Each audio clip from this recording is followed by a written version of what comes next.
if you look at what could be termed as emotional logic, so for instance, somebody does something to you, and you feel sorrow about it. You feel sadness from it, and then that in turn leads to self-pity. So you feel like you're a victim. Somebody's harmed you, and then that leads to anger. So you start becoming angry, and then that leads to blame. So you're going to find a source of your anger. So you blame that person, and then that leads to rationalization why you're doing it. Well, I'm justified in doing it. So that is a type of emotional logic where your feelings have really taken over, and they've taken over your internal state, and you actually have no control now over them. And you become basically a victim of a type of mind control that Denise Wynn talks about in a book called Manipulated Mind, which is a very interesting book, and it's worth reading, because this is done constantly. And rulers and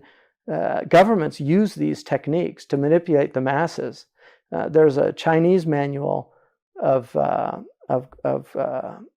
for the emperor of how to control whole nations, and one of the chapters is translated as the art of letting all hell break loose. So there are times when governments will actually let what they call a purge.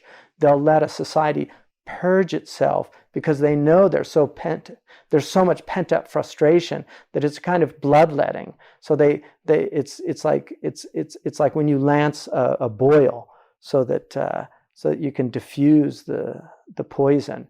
So these are all techniques, but there's another model which could be termed logical emotion, which is where you're really reprocessing your thoughts, and it's a way of thinking that you can detach yourself. So something's happened, somebody's done something to you, so you feel this sorrow, but then you detach yourself, so you step away from it. And really, what's going on inside me? Why do I feel, quote unquote, triggered?